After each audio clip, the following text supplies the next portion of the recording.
بسم الله الرحمن الرحيم السلام عليكم ورحمة الله تعالى وبركاته dhegeystayaal ku soo noqod wanaagsan ku soo dhawaada kulanka xiisaha badan ee ka dhacaya garoonka Wembley kulankaas oo ah final ama koobka Community Shield waa koob ay wada dheelaan kooxda horyaalka Premier League ku soo guuleysatay sidoo kale kooxda FA Cup ka qaada hadii ay kooxda FA Cup iyo horyaalka isku wada qaadataan kooxda kaalinta labaad ay horyaalka kubadda cagta ee dalka Ingiriiska ay wada dheelaan Liverpool iyo Manchester City labada kooxood ee 10 sano ugu dambeysay ugu awood badnaa kubadda cagta ee dalka Ingiriiska ayaa wada dheelaya waa quwado marka la fiiriyo awoodooda aan la soo bardhigi karin Liverpool iyo sidoo kale Man City kooxda kubadda cagta ee Man City ayaa muddo in ay aad ugu xoogan tahay dhanka weerarka Liverpool dhowr ciyaaryahan oo dhanka weerarka ayaa ka maqan kulankan Nunes ayaa keedka ku soo bilowday halkaas xiidiisa cusub ee macalinka Pep Guardiola uu ku soo wada bilaabay sidoo kale golaya Ederson ayaa ka maqan kulankan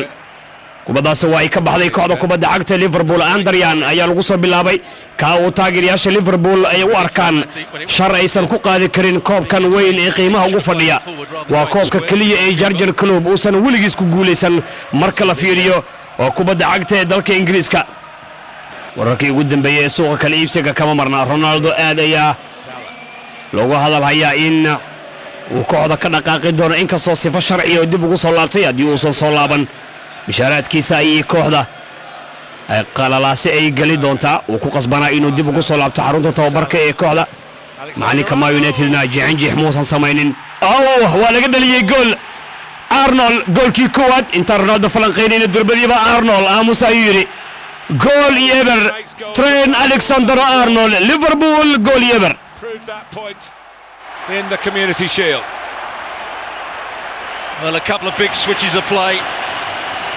Came out to the left-hand side, then went back to the right-hand side, and it was set up nicely for Alexander-Arnold. Just to whip it in with his right foot here. There's the run from Robertson through the centre-forward position. Left space for Luis Diaz. The back four for Man City are very narrow. That's why the switch of play was on to Mo Salah. And then Rodri can't get out. Does it take a deflection? Nathan Ake tried to get his head onto it.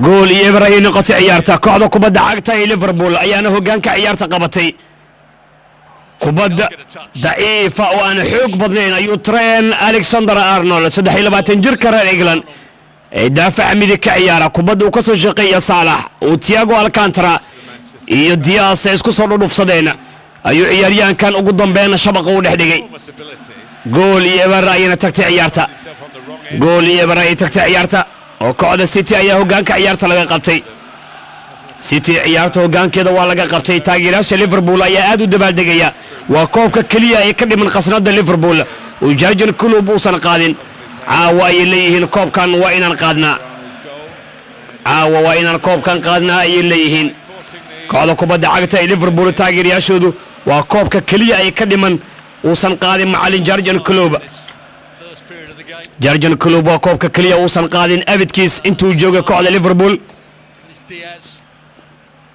kubadda waa la baasan laayay VAR miyaa la fiirin doonaa laakiin waa la baasay darbadiiba waa la baasay kubadaasi Arnold Vaura laga dhigay kooxda Liverpool meherasa qaladkaas lagu galay Ake isaga isku sii sharaxay kubadda on goal inay tahay ay u eg tahay Ake isaga kubadaasi shabaqa ku sii on that viewing I would say neither player was offside. The arm of Alvarez was in an offside position. Whether they think he's kulay offside position kiisa muusan joogin ninkan wala arki doonaa hadii offside uu ku jiro iyo hadii kalaba polite inquiries from Kyle Walker. Nervous pacing from Pep Guardiola. Big moment in a big match. kulan weyn 71 daqiiqo ayuu marayaa kulanka 71 daqiiqo ayuu marayaa kulanka dhageystay waliina waa gool ever should have scored with the first volley. Hit it straight at the goalkeeper. Just had to place it either side of him. Mind you, John Brooks.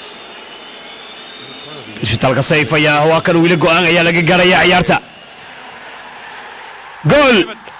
gool Julian Alvarez oo bedel ku soo galay ciyaarta ayaa barbareeyay gool iyo gool Julian Alvarez ayaa gool iyo gool ka dhigay ciyaarta gool iyo gool ayuu ka dhigay Julian Alvarez safashadiisii ugu horeysay ciyaarta safashadiisii ugu horeysay ciyaarta ayuu ciyaaryahankan gool ku dhaliyey.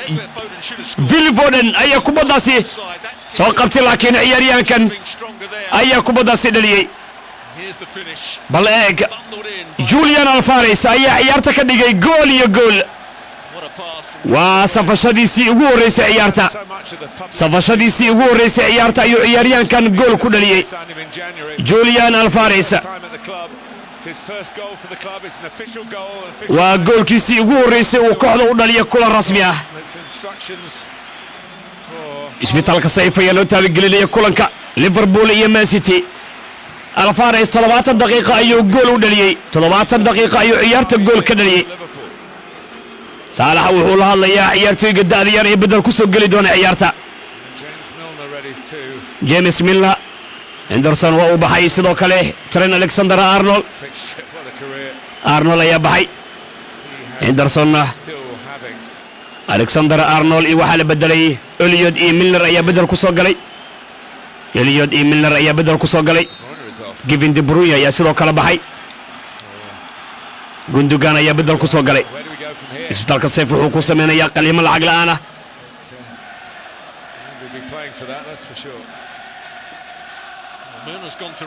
kowda bisha ilaa iyo 19 bisha kuwa u kala ah burooyinka eernada, qaliimada, qanjirka, kaada haysta, baabasiirka.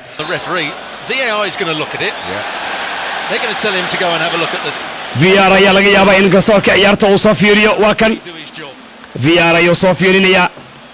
80 daqiiqo ayay maraysaa ciyaarta. haddii loo dhiga kubaddan waxay noqon doontaa Janis Wayne.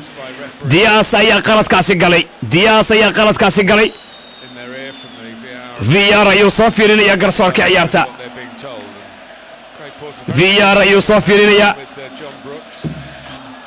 Janis fiican ayaa u bannaan kooxda Liverpool ay hoggaanka ciyaarta ay ku qaban karto.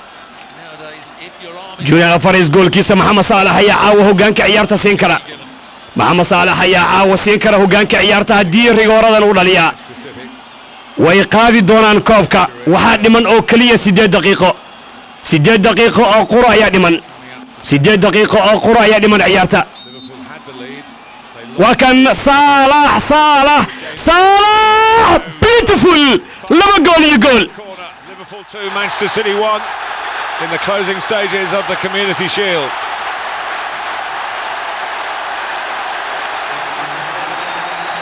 And it's a very good penalty as well from Mo Salah. Ederson chose the right way and probably went a fraction early, but he couldn't reach it. Right into the bottom corner. Great composure, good technique.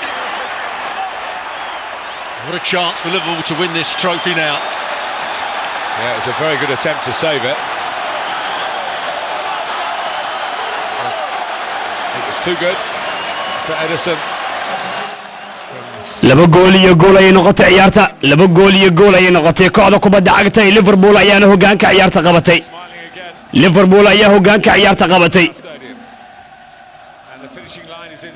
Salah ayaana dhaliyey.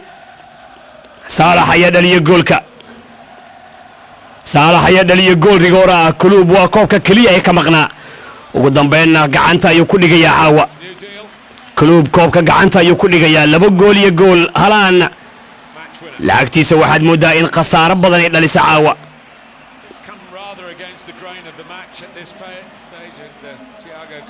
kuley waxaa baxay Thiago, waxaa soo galay Naby Keita ayaa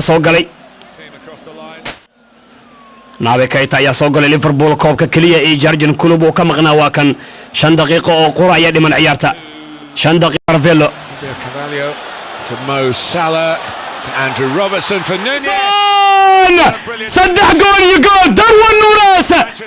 Darwin Nunes banaankiisa ayuu ku dhacay ninkan.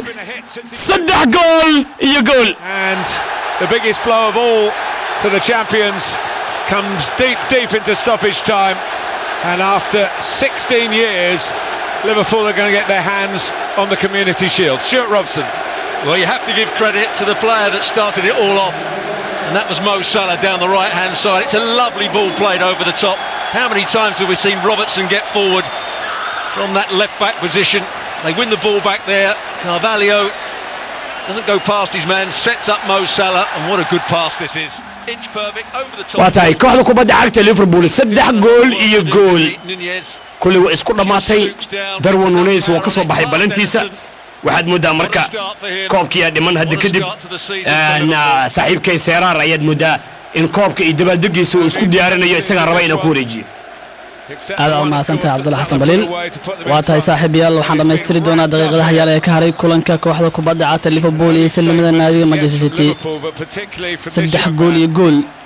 daqiiqadii 94 way isku dhamaatay sida haatan muuqanaysa. Darwin Nunez waxa uu kulanka ka sameeyay waxa uu ka sameeyay ninka la yiraahdo Erling Haaland inkastoo Julian Alvarez oo kulanka soo galay gool iyo haddana goolkaas waxba kama dhignaan doono.